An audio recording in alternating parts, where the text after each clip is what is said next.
j'ai du soleil vert, des dentelles et des théières, des photos de bord de mer, dans mon jardin d'hiver. Je voudrais de la lumière, comme en Nouvelle-Angleterre. Je veux changer d'atmosphère, dans mon jardin d'hiver. Ma fleur sous la pluie de novembre, tes mains qui courent, je n'en peux plus de t'attendre. Les années passent, il est loin, là je tombe. Nul ne peut nous entendre. Je voudrais du Fred Astaire, revoir un latte. So there's more information on this even this morning. The money trail linked to a suspected Russian bounties plot targeting U.S. troops in Afghanistan. The New York Times reporting that American officials intercepted electronic data showing large financial transfers from a bank account controlled by Russia's military intelligence agency, the GRU, to a Taliban-linked account. That's according to 3 officials familiar with that intelligence.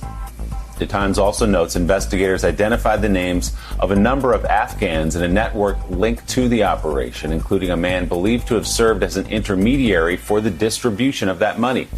Afghan officials also confirmed over the past 6 months they have arrested several businessmen suspected of being part of a ring of middlemen who operated between the Russian intelligence agency and Taliban-linked militants. This all according to the Times. A White House spokesperson declined to comment on the paper's reporting, Mika.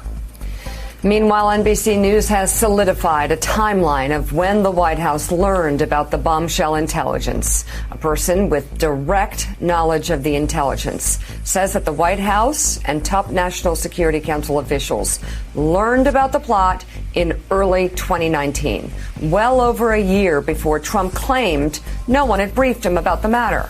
The Associated Press reports that Trump's national security advisor at the time, John Bolton, told colleagues he briefed the president about the intelligence in March of 2019.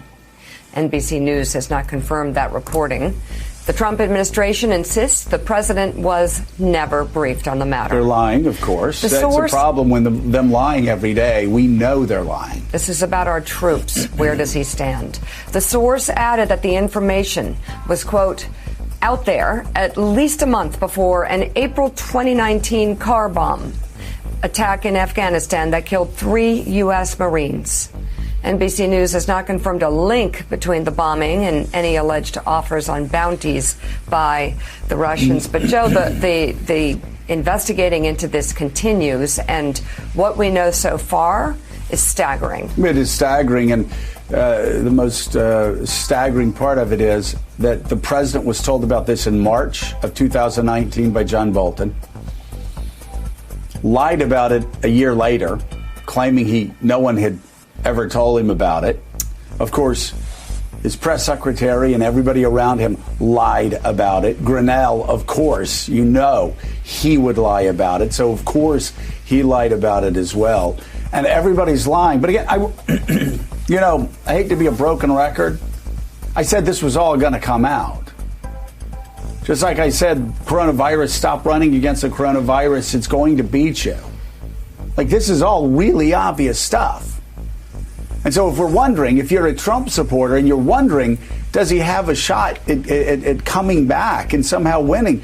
The reason he doesn't right now is because he keeps repeating the same mistakes. He keeps lying. And the most remarkable thing here is, through all the lies, we even now know about wiring. I mean, wiring between the GRU and the Taliban. And we're going to know more information. By the end of this, Charlie's probably going to have the wiring numbers and instructions. Where's the shock for our troops? Well, if you're the parent of a soldier, right, don't you want to hear from the president right now? And he's cowering behind, I didn't know about it? Well, and that is the most stunning thing, that the president, even now, now that it's become public, that Vladimir Putin has put a bounty on the heads of young men and young women, the age of his children. Donald Trump saying nothing. If you're a parent and your son or daughter is in Afghanistan fighting, and you find out that Taliban militants, Islamic militants will get paid money for shooting your son or daughter, and the commander-in-chief, because he cowers in front of Vladimir Putin every day, is saying nothing. And once again, he's pushing Russian propaganda instead of backing American intel agents. And we're showing these Helsinki pictures, Jonathan Lemire, very appropriate. You were the one that asked the question, does Donald Trump believe Vladimir Putin, in effect, or the intel agencies? And he said he believed Vladimir Putin. And here we are. We thought that was a low point. Now we find out that American lives are at risk because Vladimir Putin has put a bounty on their heads, and the commander-in-chief of the United States of America is saying nothing. Nothing at all.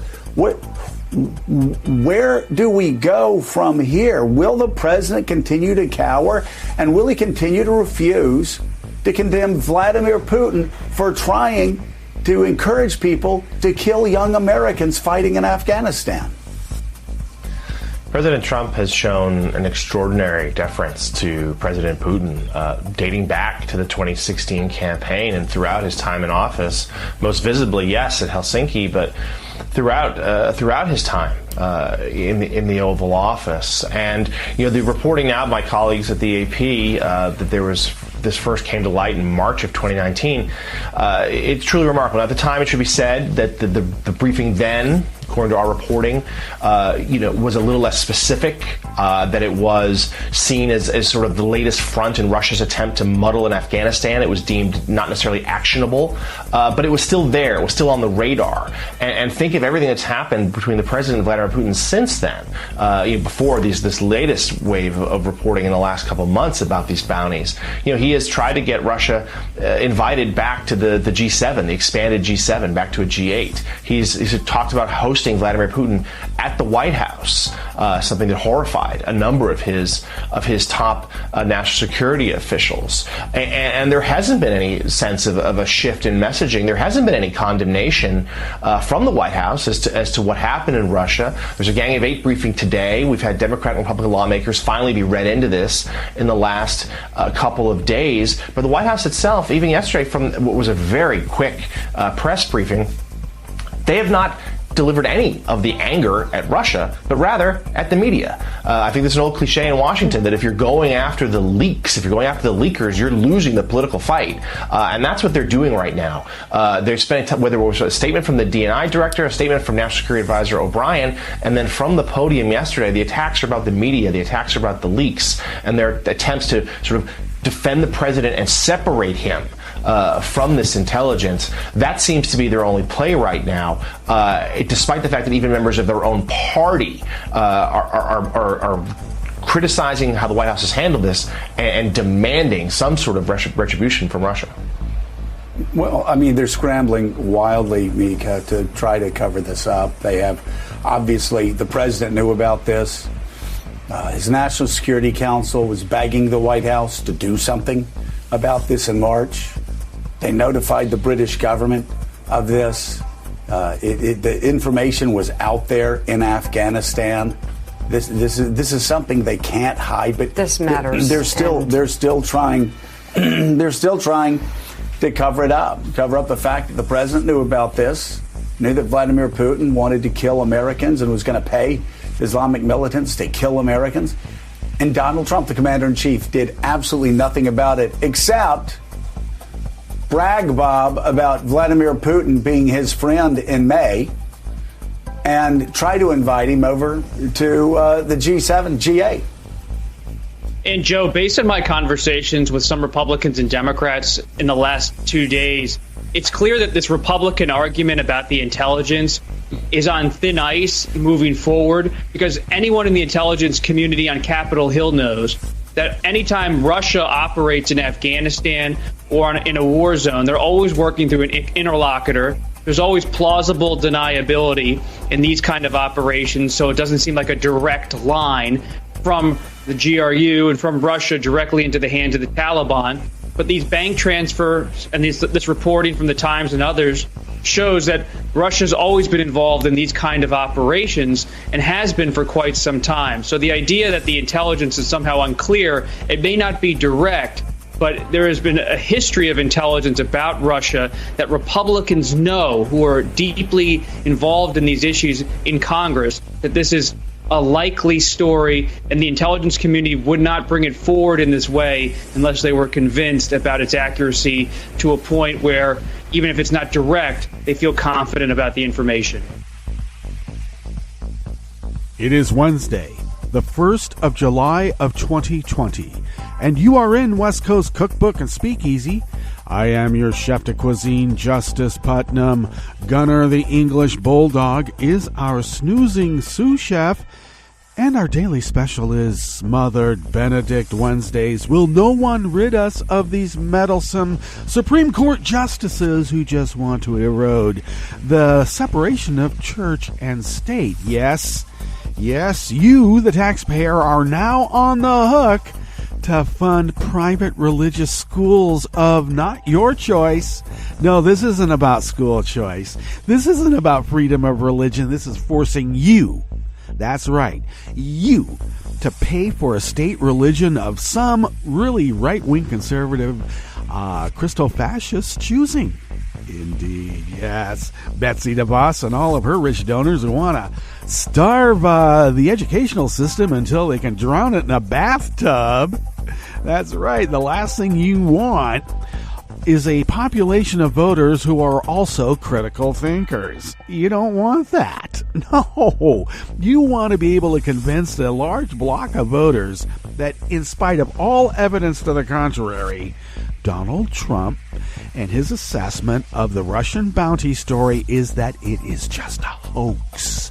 Even though there's a money trail. Even though all roads lead to Russia when it comes to Donald Trump, and has since he married Ivana. And I would say before he married Ivana, because there was a period of dating that happened before they got married.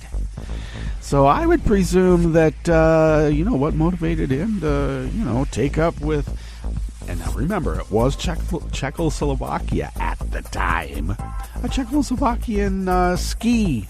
And she wasn't really a ski champion. She was a ski competitor. There is the story that she was a ski champion. She was a fairly good skier, but not a champion. Let's be clear. The most important part of that alliance, that marriage, is that Ivana's dad worked for the KGB. And I just gotta say, back in the day, we all wondered, wow, what if Trump turns out to be like a Russian agent? And now here we are. Bounties on the heads of U.S. soldiers, and the President of the United States hasn't said one word against Vladimir Putin. Who has he attacked? The messenger, of course. He always got to do that. Our own intel community, because there's some rogue agents there that just have it out for Trump. Yeah, okay. So, in other words, this conspiracy that's been concocted in this QAnon brain of Trump is that the whole world somehow was able to fake a money trail and everything else just to make Trump look bad. Just to make him look bad. Okay, well, Trump's in deep doo-doo. And I know that his base are consolidating around him. Over the weekend, there were a lot of Trump banners that came down, and now they are back up here in Southern Oregon. And that is interesting. I don't really want to talk to these people about how they feel about bounties on the heads of U.S. soldiers, because their answer will now be, it's a hoax. The pandemic is a hoax. The Russian bounty story is a hoax. The Russians helping Trump is a hoax. It's all a hoax. Everything is a hoax. This is a Russian disinformation campaign. And we have a problem on social media, especially with Facebook, because I guess, are they really getting money? How do they make money? They've been losing money hand over fist because of advertisers leaving to the tune of, what, $7 billion or more in revenue? Boy, I don't know. We have to remember, the Russian mob state only has a GDP that's about the size of Italy. Can they afford to prop up Facebook? I don't know. I just don't know. But they worked hand in fist with Cambridge Analytica and the Russian government, GRU, and directly with the Trump campaign. So Facebook has a problem. And they're losing money hand over fist, but as we know on the right wing, it doesn't matter. You know, the Kochs never worried about wasting money.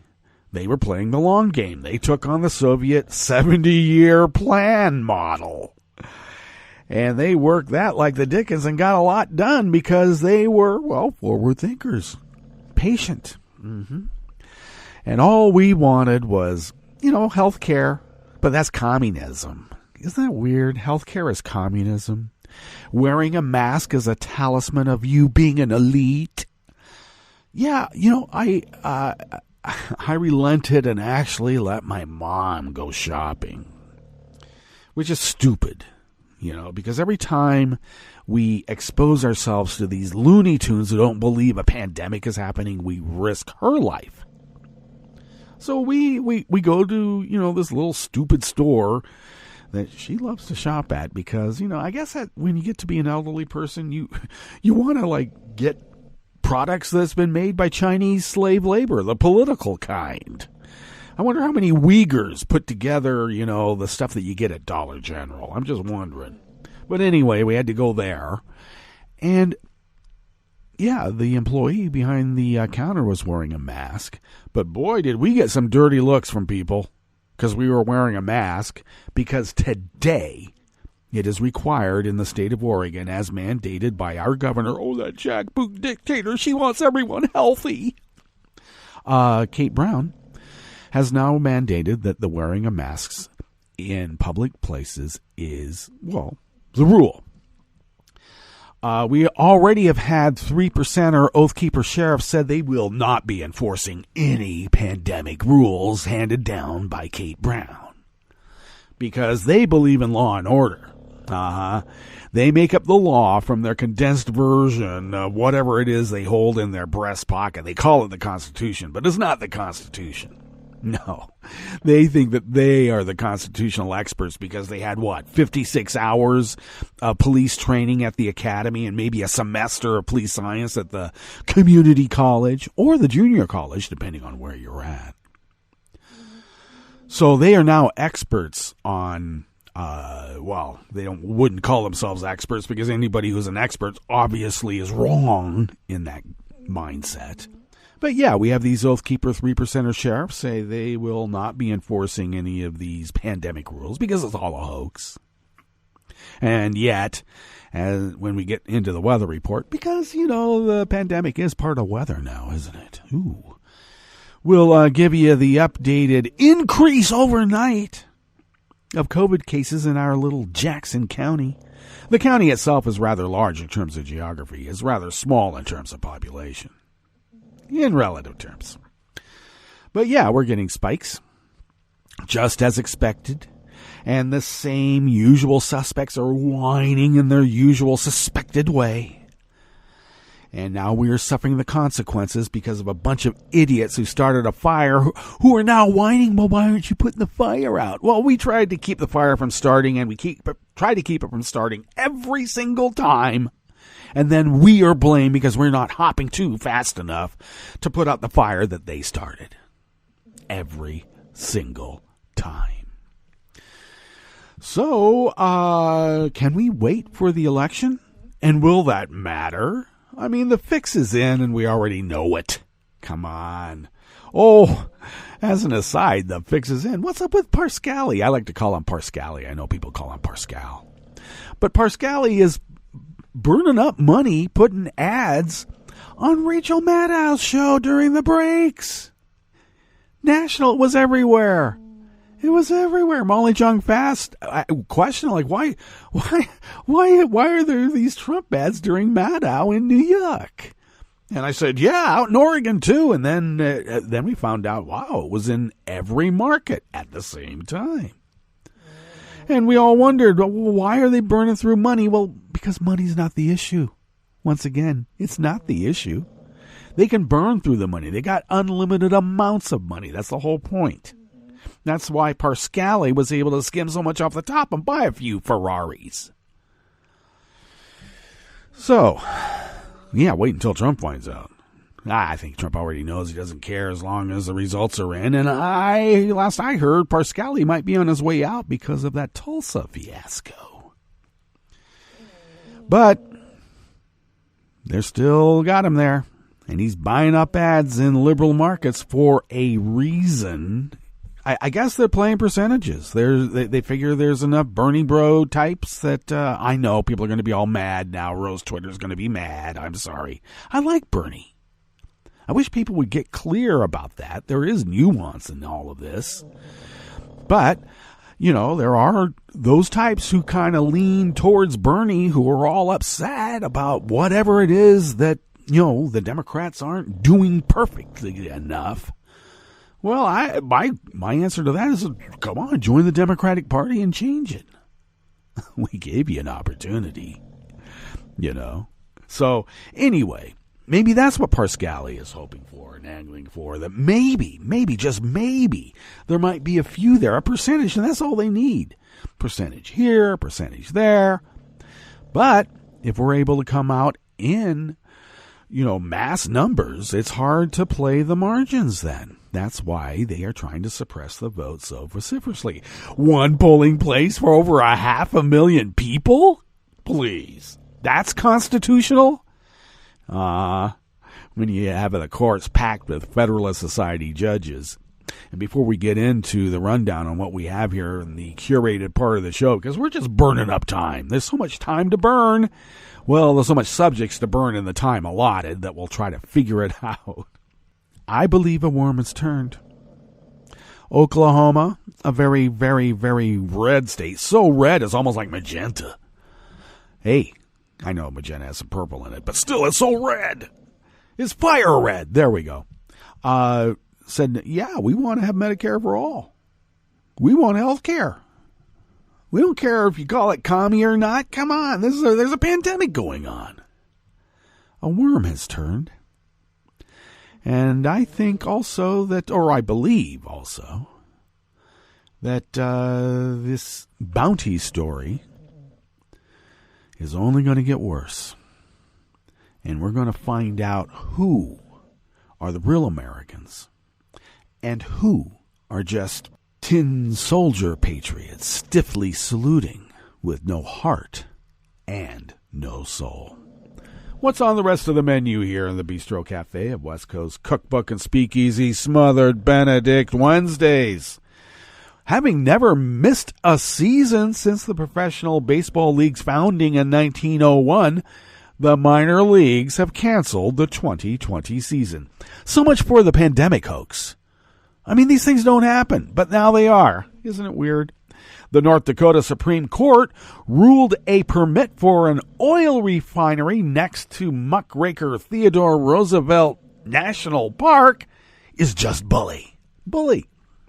And trailblazing architect Paul Revere Williams was not just the greatest black architect of his time, but perhaps one of the greatest of the 20th century. Yes, Paul Williams really shaped Southern California and Los Angeles in particular. After the break, we move to the chef's table, where a once exiled Iranian journalist who fueled the 2017 economic protests has been sentenced to death.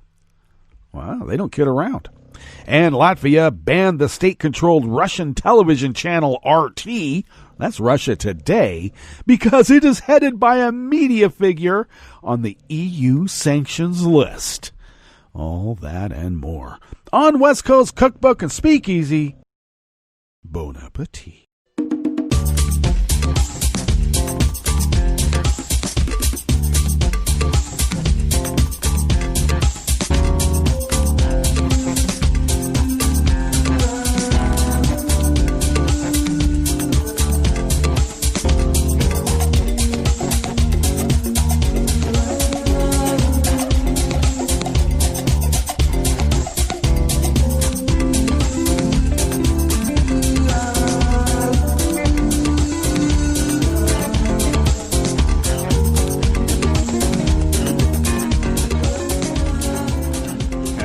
Bottom of our homepage at netrootsradio.com. To the rightish of the page is our chat room link, monitored by Kelly Lincoln. Thank you, Kelly. To the leftish of the chat room link at the bottom of our homepage at netrootsradio.com, you will then notice the link to our Patreon page. And thank you. Thank you to those who have, in spite of these perilous times, increased their monthly contribution to Netroots Radio. I have tears in my eyes in great thanks to you for doing that. And our snoozing sous chef, Gunnar, down here, snoozes his gratefulness as well. So thank you for doing that. With the money that people are sending our way, even if it's just the cost of an espresso-type coffee drink, which isn't that cheap, I'm sorry. But if you could afford to send that once a month, that helps us mitigate the, paying our bills. And if you pay your bills, usually you can fly under the radar, and we've been doing that pretty good, and allowing us then to resist as the founders originally intended. So thank you to those who have been helping us these last almost 10 years of continuous 24/7, 365 Resistance Radio. And to new folks who are just coming on, and thank you so much for your recurring contribution. And also thank you to those who have increased their contribution in this time of peril. Thank you. If you would like to follow Netroots Radio on Twitter, do so at Netroots Radio. Tom takes care of that. Thank you, Tom. I take care of at Justice Putnam, so you could follow me there on Twitter. You won't be, well, you could on Facebook. I can't do anything for, better part of a month still. But, at Justice Putnam. I also link up the show notes and links diary from Daily Codes that I post about 10 minutes before showtime, and then get that linked up on social media. How's that for redundancy? If you would like to follow the show on Twitter, do so at Cookbook West, and pick up podcasts by way of Spreaker, Stitcher, TuneIn, iHeart, YouTube, iTunes, and wherever podcasts can be found, because they're everywhere. Everywhere. All right, let's get into this first offering here in the Bistro Cafe of West Coast Cookbook and Speakeasy. Smothered Benedict Wednesdays. We need a separation of church and state. I've been calling for a separation of church and football for a long time. I don't think that's going to happen anytime soon, and now we're going to have to pay for religious schools at the same time that we don't get to see small market baseball. Isn't that terrible? This comes out of the Associated Press, and Ronald Blum brings us this offering here in the Bistro Cafe. Baseball's minor leagues canceled their seasons yesterday, Tuesday, because of the pandemic, and the head of their governing body said more than half of the 160 teams were in danger of failing without government assistance or private equity injections. The National Association of Professional Baseball Leagues, the minor league governing body founded in September of 1901, made the long-expected announcement, and the minors had never missed a season. We are fans in the stands business. We don't have national TV revenues, National Association Pat O'Connor said during a digital news conference. There was a conversation at one point, well, can we play without fans? And that was one of the shortest conversations in the last 6 months. It just doesn't make any sense. O'Connor estimated that about 85 to 90% of revenue was related to ticket money, concessions, parking, and ballpark advertising. The Miners drew 41.5 million fans last year for 176 teams in 15 leagues, averaging about 4,044 fans per game. Major League Baseball teams are planning for a 60-game regular season, and most of their revenue will be derived from broadcast money. O'Connor said many minor league teams had received money through the Federal Paycheck Protection Program Flexibility Act. That was a Band-Aid on a hemorrhaging industry, he said. Many of our clubs have gone through 1, 2, maybe 3 rounds of furloughs. In our office here, we've had varying levels of pay cuts between senior management staff, and we furloughed some individuals as well, and we're just about to enter in a second round of furloughs. He hopes for passage of H.R. 7023, which would provide $1 billion in 15-year federal loans from the Federal Reserve to businesses that had 2019 revenue of $35 million or less and have contractual obligations for making lease, rent, or bond payments for publicly owned sports facilities, museums, and community theaters. In addition, the professional baseball agreement between the majors and minors expires on September 30th, and Major League Baseball has proposed reducing the minimum affiliates from 160 to 120 teams.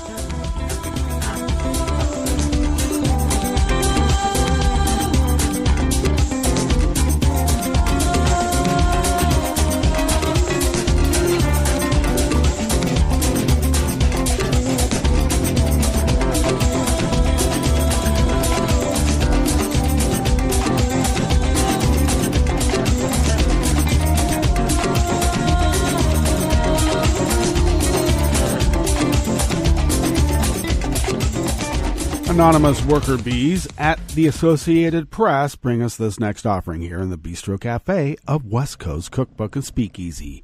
The North Dakota Supreme Court has sided with state regulators in a challenge to an air quality permit for a proposed oil refinery near Theodore Roosevelt National Park in the western part of the state. You know, Theodore Roosevelt. You know, he was a muckraker. What's a muckraker? I suggest you look that up. Yes. Environmentalism was Teddy Roosevelt's cause célèbre, and creating more national parks and monuments so that they're not, depleted of all resources because of greed. In a unanimous opinion, the High Court upheld a lower court ruling that affirmed permitting decisions by the Department of Environmental Quality.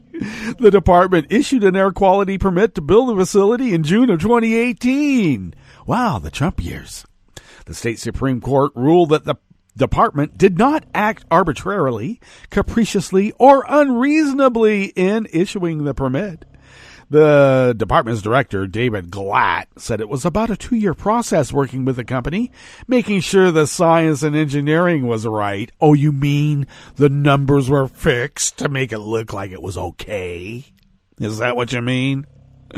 CEO William Prentice of Meridian Energy Group, the project developer, called the ruling very welcome. Yeah, I bet. I'm glad that there's one more obstacle that's been removed, Prentice said. Meridian wants to build the Davis refinery just 3 miles from the park that is the state's top tourist attraction. Everybody loves the smell of rotten eggs. Yeah, that's H2S, which can be danger in concentrated amounts. The National Parks Conservation Alliance sued the Department of Environmental Quality and Meridian in July of 2018, asking the court to revoke the project's permit and require the department to revisit the issue. The group called the ruling a major setback for the preservation of Theodore Roosevelt National Park and all it protects. In its lawsuit, the group contended that the state had unlawfully issued a permit to Meridian and that the permit did not include enforceable limits for air pollutants. And the North Dakota Supreme Court said, so what?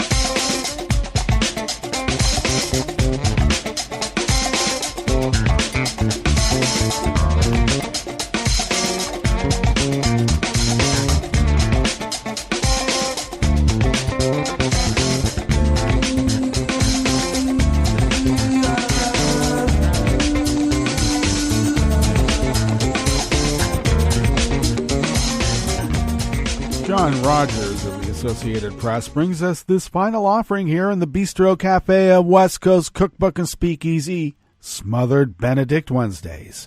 Before there was Frank Gehry, there was Paul Revere Williams, who shaped the face of Los Angeles throughout much of the 20th century, a time in which he also became known as perhaps the greatest black architect of his time.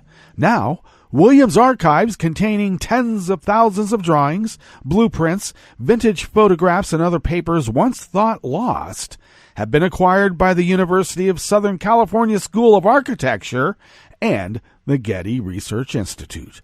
Paul Williams was a trailblazing architect whose long career helped shape Los Angeles and Southern California. His archive essentially tells the story of how the modern Southland was built. Getty Research Institute Director Mary Miller said, "Its importance as an aesthetic and educational resource cannot be overstated." The archives contain approximately 35,000 plans, 10,000 original drawings, blueprints, hand-colored renderings, photographs, and other materials. They have been cared for by his granddaughter, Karen Elise Hudson, who has published extensively about his work. The collaboration of two such esteemed institutions, USC and Getty Research Institute, to preserve and further his legacy would make our grandfather extremely proud, Hudson said. Williams began his career in the 20s, a time when there were few opportunities for black architects, and indeed, segregation affected greatly the way he often did his work. He learned to draw upside down so he could sketch across a table from white clients who might feel uncomfortable sitting next to him. At construction sites, he often kept his hands clasped behind his back as he watched his work being created so as not to risk making anyone uncomfortable about shaking his hand. He came to be known, Hudson said, as the architect to the stars, designing eye-popping homes for Sinatra, Cary Grant, Lucille Ball, and Desi Arnaz, among others. Creating unique homes for the rich and famous represented only a small part of his work. His archive also documents his early residential commissions, from a 1920s housing boom to landmark mid-century civic buildings, the Los Angeles County Courthouse, LA International Airport, and First American Methodist Church were among the projects he led or worked on. He was also chief architect for the Pueblo del Rio neighborhood of South Los Angeles, built in 1940 to house African-American defense industry workers.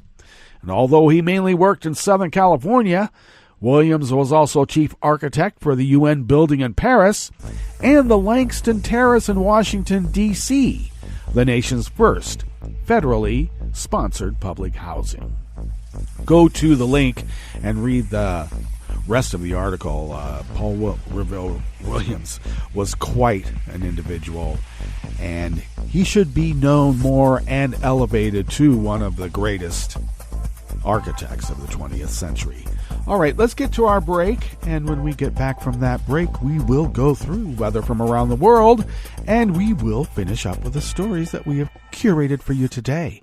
You are listening to West Coast Cookbook and Speakeasy, and we will be right back. You are listening to netrootsradio.com. Please hang up and try again.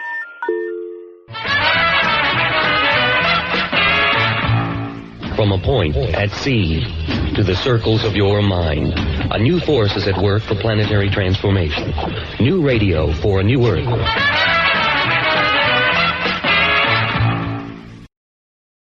This is Take Two Movie Review. I'm Kim Lowe. This week, living life to the fullest. Movies about dying young are nothing new, nor movies about drug addiction. However, few movies have ever successfully combined the two to create a surprisingly upbeat dramedy the way that Sharon Murphy has in her tender coming-of-age picture Baby Teeth. This Australian import, featuring the always wonderful Ben Mendelsohn, tells the story of Mila, a teenager battling cancer who happens to fall in love with an older, drug-dealing boy named Moses. To say Moses has issues is an understatement, understatement. However, Mila's seemingly normal middle-class family isn't without problems either. The aforementioned Mendelsohn plays Mila's father, Henry, who is overly dependent on medication and denial to address the serious cracks in his marriage, as well as the fact that his daughter may not be long for this world.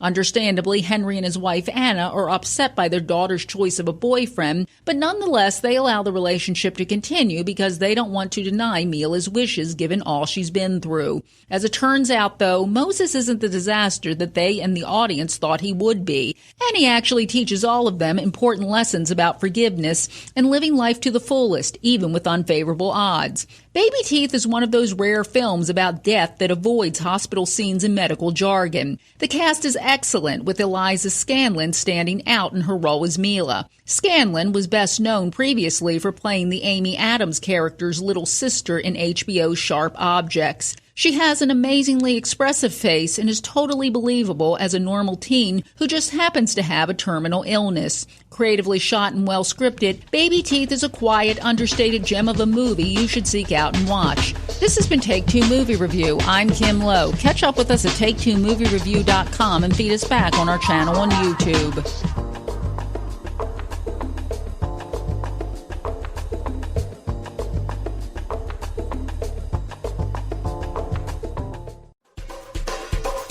This is Scientific American's 60-Second Science. I'm Julia Rosen. Gross domestic product. The GDP is a simple way to describe the health of big, complicated economies. And for the last century, the goal of many countries has been to make their GDP go up. But concentrating only on GDP has had some downsides. In growing the economy, we have, as an unintended consequence, destroyed parts of nature, which are also important for our well-being. Stephen Pulaski, an environmental economist at the University of Minnesota. He and his colleagues have created a new measurement, the Gross Ecosystem Product, or GEP. So that we actually have metrics that say, how are we doing on ecosystem management, managing nature, and not just for nature's sake, but how is that coming back and influencing our own well-being? So really, GEP is trying to say, what is the contribution of nature to the economy? So in a parallel way to what GDP does in measuring kind of economic performance. Tallying up the economic value of timber and fisheries is fairly straightforward, but other benefits of a healthy environment can be less obvious. Insects pollinate crops. Intact rivers improve water quality and buffer downstream cities from floods. Thriving ecosystems draw tourists who spend money. And part of the issue here is that it is difficult to price some of these things. Some people even say, well, they're priceless. Unfortunately, what it means in practice, priceless means it has zero value in much of the calculations. Zero value in the GDP, but not in the GEP. For example, Pulaski and his colleagues calculated the figure for Qinghai, a province in western China. They found that the gross ecosystem product exceeded GDP in the year 2000 and equaled 3/4 of GDP in 2015. Over that period, GEP rose by 127%, thanks to major restoration efforts and the increasing value of water. The results are in the Proceedings of the National Academy of Sciences. The researchers focused on Qinghai because it's one of several provinces where the Chinese government is experimenting with using GEP as part of its formal decision-making process. For instance, GEP can help officials weigh the pros and cons of potential projects like dams, or it can be used to show whether local leaders are taking care of the environment and not just expanding the economy. GEP could also serve as the basis for programs that pay residents to be good stewards of the natural resources that benefit themselves and others. In Qinghai, such a program could work for water. The province is where the Yellow, Yangtze, and Mekong rivers originate, and their waters sustain cities and farms across Asia. Pulaski says their work is just a first step, and he expects GEP to be refined over time. But he says we have to start somewhere. If we are actually going to have a sustainable civilization, then we have to pay attention to kind of the infrastructure, basically, the essential things that nature does for us, and not continue to just take them for granted. Thanks for listening. For Scientific American's 60-Second Science, I'm Julia Rosen. This is an important message from the U.S. Department of Health and Human Services. After a storm or disaster, it's important to eat only safe food. Throw away perishables like meat, poultry, fish, eggs, and leftovers stored above 40 degrees Fahrenheit for 2 hours or more. Throw away food with an unusual odor, color, or texture. Throw away food that may have come in contact with floodwater, including food in swollen, punctured, and damaged cans. When in doubt, throw it out. Hi, I'm Tom Hartman, and since you're listening to netrootsradio.com, show your progressive side and go to the donate button on the bottom of the homepage. It's progressives like you who power Netroots Radio and keep the progressive message beaming everywhere 24 hours a day. Just go to our donate button at the bottom of netrootsradio.com. Thank you for keeping progressive radio at full power.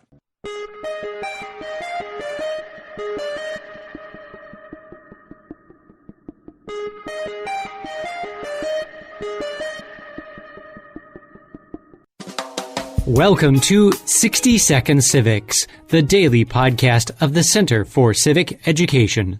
I'm Mark Gage. George Mason raised a number of issues in the course of the debates in Virginia over whether to ratify the Constitution. He spoke about taxation. Despite his opposition to slavery, he feared that a federal tax on slaves would put a disproportionate share of the tax burden on the South. In two speeches, Mason objected to federal control of militias.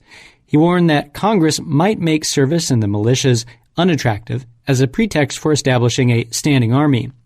One of Mason's longest speeches was an attack on the federal judiciary. His most surprising proposal was his willingness to let state judges decide ordinary matters of federal law. Mason's most productive role was played off the convention floor, helping to draft possible amendments to the Constitution. Many of those amendments were drawn from the Virginia Declaration of Rights. James Madison acknowledged that there was no denying the Constitution was imperfect.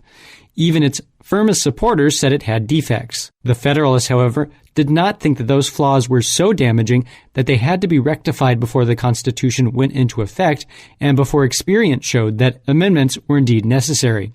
In the end, the Virginia Convention accepted the unamended Constitution 89-79. That's all for today's podcast, 60 Second Civics, where civic education only takes a minute.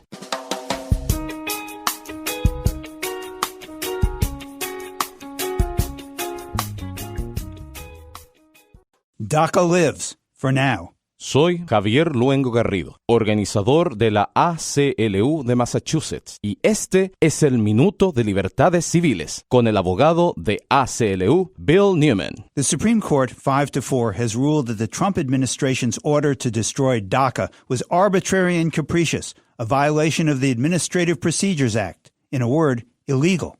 DACA, Delayed Action on Childhood Arrivals, a President Obama-initiated program, allows immigrants brought to the United States as children to continue to live here without fear of deportation for renewable 2-year periods. To be eligible for DACA, an immigrant must have lived continuously in the United States since at least 2007, must have come to the United States when younger than 16, must be in school or have achieved a high school diploma, or have been honorably discharged from the United States Armed Forces, and may not have been convicted of a serious crime. Most of the 800,000 young people who applied for DACA arrived when they were 10 or younger, so this is the only country they've known as home. Immigrant rights advocates applauded the decision, but the Trump administration vowed to revoke DACA again. DACA-eligible immigrants are safe from deportation for the moment, but they still must live with enormous uncertainty about their future. El Minuto de Libertades Civiles es posible gracias a ACLU, porque la libertad no puede defenderse a sí misma. I'm Rick Smith, and this is Labor History in 2. On this day in labor history, the year was 1922. That was the day that railroad workers across the United States walked off the job. During World War I, the railroads had been nationalized by President Woodrow Wilson. Seen as a vital cog of the war machine, the railroads were to be kept running no matter what. Because they were essential to the war effort, this gave railroad workers leverage. They won the 8-hour workday and improved working conditions. But when the war ended, railroads went back under private control. The seat at the table with management quickly was pulled out from under labor. The private owners eliminated Sunday and holiday overtime pay. Then wages were slashed for many railroad workers. The The railroad companies promised the Big Four unions that no further cuts were coming. These included the Brotherhood of Locomotive Engineers, the Brotherhood of Firemen and Engineermen, the Order of Railroad Conductors, and the Brotherhood of Railroad Trainmen. A strike vote was held across the industry. The Big Four voted not to strike, but the other unions decided to walk off the job. The response by the companies and the government was swift and brutal. A federal court issued an injunction against the strikers. They were prohibited from even talking about the strike to the press. Thousands of company gun thugs and National Guard troops were mobilized against the strikers. 10 workers were killed.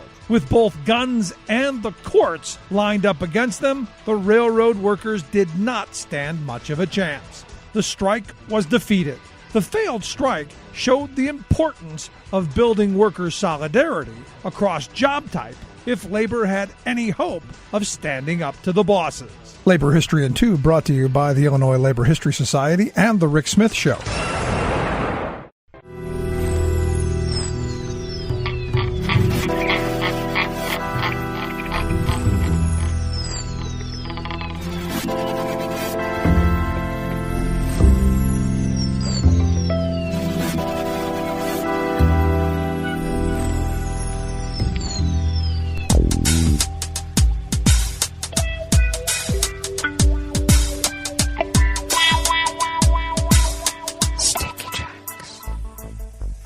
Thank you for accompanying us here to the chef's table at West Coast Cookbook and Speakeasy Smothered Benedict Wednesdays. We always begin, weather from around the world, along the banks of the Rogue River in the Rogue River Valley of Southern Oregon, on the west coast of the continental United States of America, where it is currently 59 degrees Fahrenheit, nearly the same temp as yesterday. Will be in the upper 70s, low 80s once again. Some clouds this morning will give way to generally sunny skies in the afternoon. Winds out of the north-northwest at 5 to 10 miles per hour. Mainly clear skies tonight with lows in the low 50s.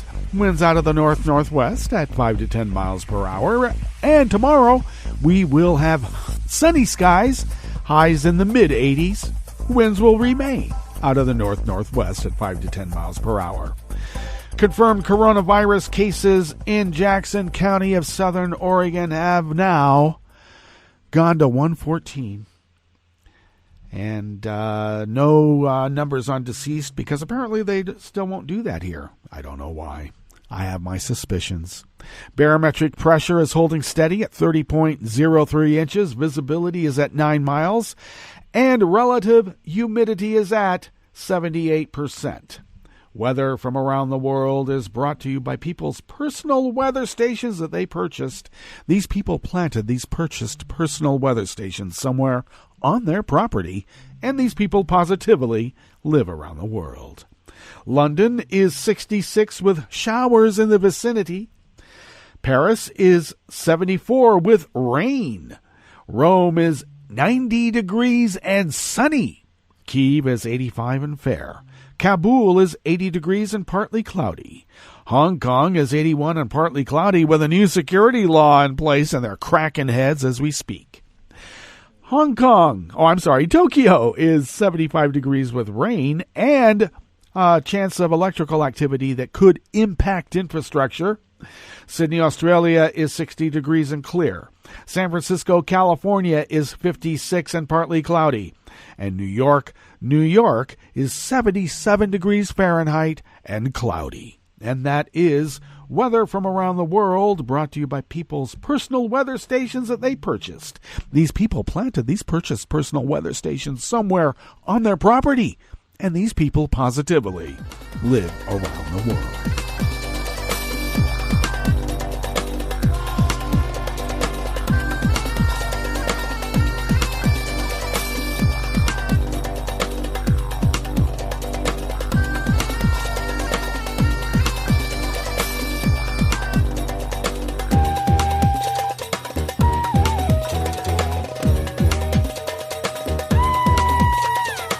Nasser Karimi of the AP brings us this first amuse-bouche here at the chef's table at West Coast Cookbook and Speakeasy.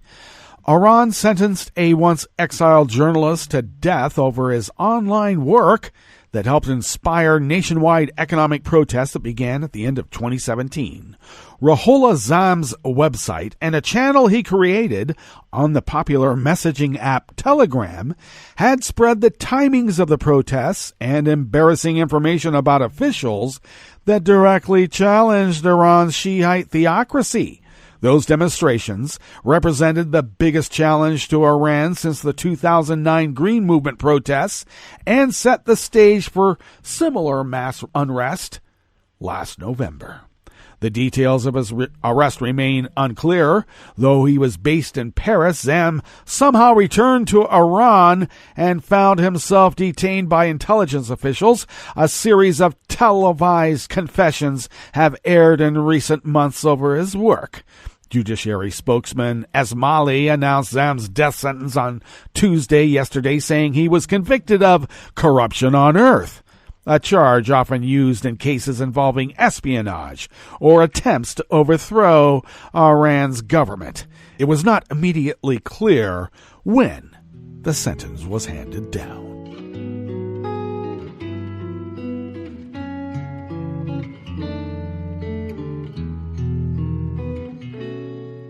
Je te donne, c'est mon amour pour la vie entière. La promesse de me trouver à tes genoux. Aussitôt que tu m'appelles, rester toujours fidèle. C'est tout, c'est tout. Je te donne tous mes printemps, mes étés de mer. Mes automnes, quand les feuilles tombent partout. Si ce n'est pas une bonne affaire, je te donne tous mes hivers. Jerry Tanner of the Associated Press brings us this final amuse-bouche here at the chef's table at West Coast Cookbook and Speakeasy. The Baltic nation of Latvia has banned the state-controlled Russian television channel RT, saying that it is effectively controlled by a media figure who is under European Union sanctions. But the man in question, Dmitry Kiselev, mocked the move, saying that he was never in charge of RT. He suggested that Latvia should apologize to the channel and put it back on the air. He has been on the EU sanctions list for his alleged role in promoting Kremlin propaganda in support of Russia's 2014 annexation of Crimea from the Ukraine. In all, the Latvian National Electronic Mass Media Council has banned 7 channels belonging to the multilingual network operated by RT from being broadcast in Latvia, saying that RT was under Kislev's effective control. In its ruling, the Latvian National Media Watchdog charged that RT attempted in its programs to prevent Latvia, a former Soviet republic of nearly 2 million, as a failed state. Kiselev, who heads the state Russia Sagdonga media group that includes the RIA Novosti news agency and Sputnik, directed at a foreign audience, derided the decision, pointing out that he has nothing to do with RT, which was formerly known as Russia Today. Yeah, his denial is a non-denial. All right, that brings us to the end of our broadcast period for the day. But you do know Netroots Radio will broadcast on, and we will meet up tomorrow for Metro Shrimp and Grits Thursdays. So do stay tuned to Netroots Radio all day and all night for all the breaking news as it breaks. And we'll meet up here tomorrow, right here on West Coast Cookbook and Speakeasy. Bon appetit.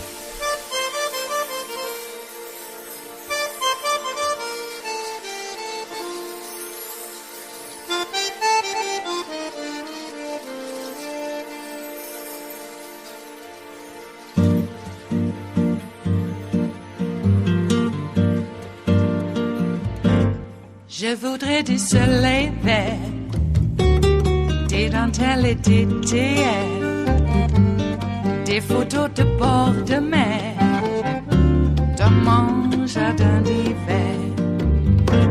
Je voudrais de la lumière, comme en Nouvelle-Angleterre, Je veux changer d'atmosphère dans mon jardin d'hiver.